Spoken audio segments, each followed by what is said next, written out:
जय हिंद दोस्तों। Human right commission ने सेना के सीनियर अधिकारियों को नोटिस दिया है कि आखिर इतने जवानों ने आत्महत्या क्यों की। यह मामला बड़ा ज्वलंत है। यह मामला कई सवाल उठाता है, जहां पर सैनिक हैं या अर्धसैनिक बल है, यानी इनकी सबसे बड़ी ताकत उनके जवान होते हैं। बिल्कुल दोस्तों, जवान होते हैं। और आप देख सकते हो, मैं एक पैरामिलिट्री फोर्सेस के जवान का जज्बा दिखाना चाहता हूं। यह वीडियो वायरल हो रहा है कल से, आप देख सकते हो उसकी चाल ढाल, जज्बा, मोटिवेशन और फिजिकल फिटनेस। हाँ जी दोस्तों, ऐसे जवान की ऐसा जवान यदि कहीं मेंटली कमजोर हो जाता है और वो अपने आप को खत्म कर लेता है तो कितने अफसोस की बात है। सीनियर अधिकारियों से जवाब तलब किया गया है। कहा गया है, क्या आप इनके मन की बात नहीं सुन पा रहे हो? क्या आप इनकी जरूरतें पूरी नहीं कर पा रहे? क्या आप इनका मनोबल नहीं बढ़ा पा रहे? क्यों इनके साथ शोषण हो रहा है? ऐसा क्या कारण है कि यानी जो जवान आपके साथ काम कर रहा है और आप बड़े आराम से काम कर रहे हो, जवान या तो प्रीमेचर लेकर घर भागना चाहता है और कहीं रास्ते बंद हो जाते हैं तो खुद को वो अपनी जीवन लीला समाप्त कर लेता है। और ये पिछले 5 साल में आंकड़े इतने जबरदस्त हैं कि यानी ह्यूमन राइट कमीशन को बीच में आना पड़ा। यानी नेशनल ह्यूमन राइट कमीशन ने 14 अगस्त को यानी सीआरपीएफ के सीनियर अधिकारियों को यह नोटिस दिया है कि हमें 15 दिन में जवाब चाहिए। क्यों इतने दिन के अंदर? आप समझ सकते हो, ये आंकड़े सुनकर आप हैरान हो जाओगे कि पिछले 5 सालों में 281 जवानों ने अपना जीवन समाप्त किया और उनमें 216 जवान ड्यूटी पर थे। और उन्होंने 2021 में 57, 2022 में 43, 2023 में 57, 2024 में 46, 2025 में सबसे ज्यादा 59 लोगों ने अपना जीवन ऐसे ही दे दिया। उन्होंने कहा है 3.25 लाख की ये फोर्स है और नक्सलवाद इलाके में रहती है, आतंकवाद इलाके में रहती है, चुनाव की ड्यूटी कराती है, निष्पक्ष रहती है, लेकिन आखिर बाहर किसका दबाव है? काम का दबाव है या आप लोगों का दबाव है? आखिर क्या है? उन्होंने कहा है हमने अभी तक हस्तक्षेप नहीं किया, लेकिन अब हद हो गई है। उन्होंने सीधा सीधा क्या है, क्या आप इन घटनाओं से पता चलता है कि जवानों की बात ठीक से नहीं सुनी जाती है, उनके ऊपर दबाव है। यानी मानसिक दबाव क्यों है? परिस्थितियों का दबाव है या उनके वेलफेयर के मुद्दों का दबाव है, छुट्टी का दबाव है, ड्यूटी का दबाव है, या कहीं ना कहीं शोषण की प्रवृत्ति है, भाई भतीजावाद का दबाव है। दोस्तों ये क्लियर कहा गया है। साथ ही उन्होंने कहा है कि आखिर आपने क्या काम कर रहे हो, यानी जिस तरीके से जवान कर रहे हैं, करते जा रहे हैं, आप अपना पीछा छुड़ा रहे हो। आपने कौन से कदम उठाए? आपने जवानों के लिए क्या किया? मैं फिर कह रहा हूं, ये सेना के अंदर असली ताकत उसके जवान होते हैं और जवान की असली ताकत उसका मनोबल और मोटिवेशन होता है।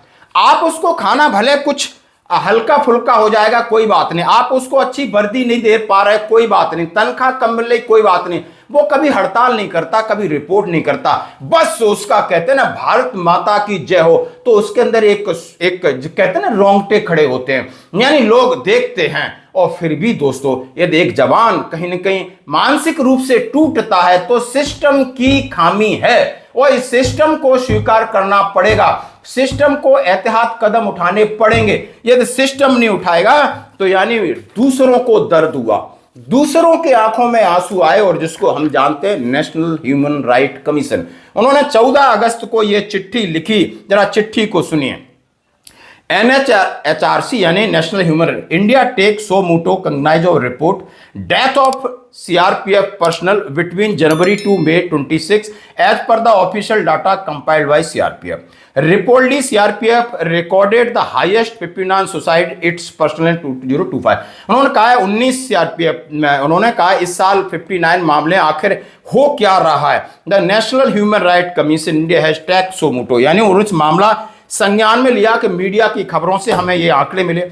यदि आंकड़े सत्य हैं तो आप कर क्या रहे हो? आयोग ने पाया कि समाचार रिपोर्ट में उल्लेख जो जिस तरीके से रिपोर्ट हैं यदि वो सत्य हैं तो गृह सचिव, गृह मंत्रालय और सीआरपीएफ के महानिर्देशक को नोटिस जारी करके 2 सप्ताह के भीतर इस मामले पर विस्तृत रिपोर्ट प्रस्तुत करने का आदेश दिया है। 11 अगस्त 2026 को प्रकाशित मीडिया रिपोर्ट के अनुसार पिछले 5 वर्षों में, जैसा हमने बताया, इतने लोगों ने अपनी जीवन लीला समाप्त की है। हाँ जी दोस्तों, और अब डीजी क्या कहते हैं, हम वीडियो कॉन्फ्रेंस के जरिए जवानों की दिक्कतों का समाधान करने की कोशिश करते हैं, हम लगातार सैनिक सम्मेलन करते हैं, लेकिन इसके बावजूद जवानों के मन की बात नहीं समझ पाना कहीं न कहीं व्यवस्था की कमियों को उजागर करता है। ऐसे में अब सवाल उठ रहा है, क्या सीआरपीएफ में बढ़ता परिचालन, यानी सैनिक सम्मेलन की बात की है और उन्होंने इंटरेक्शन की बात की है। चलो सैनिक सम्मेलन की बात कर लेते, कौन जवान है वो सैनिक सम्मेलन में अपनी कॉमन बात कहेगा, तो आखिर उसको पहले परमिशन लेनी पड़ेगी। इंडिविजुअल बात कहने का आदेश नहीं, आप पर्सनल इंटरव्यू लीजिए, यानी आपने पहले ही एक फॉर्मल कर दिया है, वो एक शोशाबाजी है। सैनिक सम्मेलन में कुछ नहीं होता है। बहुत लंबा एक्सपीरियंस है ऐसे सैनिक सम्मेलनों का, बहुत लंबा एक्सपीरियंस है। जब आप जवान वहां खड़े होते हैं, आप गृह मंत्री से इंटरेक्ट कराते हो, क्या जवान बोल सकता है, या रक्षा मंत्री जी से क्या बोल सकता है, या चीफ ऑफ आर्मी स्टाफ से क्या, आपको समझना होगा। और इसीलिए मैं कह रहा हूं जनरल द्विवेदी साहब ने एक व्यवस्था लागू की थी, वो था उन्होंने अपनी टीम में एक सूबेदार मेजर रखे थे। पहले एक गोपा कुमार थे, अभी दूसरे, वो कहीं भी विजिट पे जाते थे तो सूबेदार मेजर को बोलते थे आप जाइए एसएम लेवल पर मीटिंग करिए, जेसीओ को हटाकर फिर जवान आरएचएम बीएचएम सीएचएम से आप बात करिए, जवानों से मिलिए कि आखिर समस्या क्या है। क्यों, आप खुद सूबेदार मेजर हो, सिपाही से बने हो, तो आपको समस्याओं का पता है और लगभग उनके इशारे को भी आप आसानी से समझ सकते हो। यदि आप ईमानदार हैं, यदि आप सेना को अच्छा, यानी आप खुद से बढ़कर संगठन को महत्व देते हो, तो आपको धरातल पर जाना पड़ेगा, जवानों की बात सुननी पड़ेगी। ये बहुत गंभीर विषय है, चिंता का विषय है, चिंतन का विषय है, मनन का विषय, और समय रहते इसके ऊपर काम करना होगा। यानी ह्यूमन राइट्स के लिए भी आप अपने बहुत सारे सवाल जवाब दोगे, वहां भी जवान नहीं देगा, आप दे दोगे, आप उसको कहीं ना कहीं लीपापोती कर दोगे, लेकिन मामला क्या है अंदर से वो आप जानते हो। यानी छुट्टी का दबाव है, लगातार ड्यूटी का दबाव है। दुख तो इस बात का होता है कि राजौरी में एक गांव में बहुत सारे डॉगी घूम रहे थे, कुत्ते रात को भौंकते थे, इस सीजन में भौंकते, वहां पर सीआरपीएफ को लगा दिया। यानी हर जगह आप इस तरीके से फोर्स को इस्तेमाल करोगे तो आखिर कहीं ना कहीं प्रेशर तो पड़ेगा। नेताओं की सिक्योरिटी में सीआरपीएफ है, यानी आप नक्सल इलाके में हैं, आप आतंक जहां है वहां पर हो, बॉर्डर पर हो, चुनाव में हो, हर जगह आप को ड्यूटी मिलेगी तो फिर वहां लीव की प्रॉब्लम आएगी, अधिकारी भी कुछ नहीं कर सकते। तो ये सारा मैकेनिज्म है जो मंत्रालय से लगा करके, चाहे रक्षा मंत्रालय, गृह मंत्रालय और उनके सीनियर अधिकारियों को जो हमारे हैं उनको खुल के बात रखनी होगी। आपकी इसके ऊपर क्या राय, जरूर प्रतिक्रिया दें। धन्यवाद।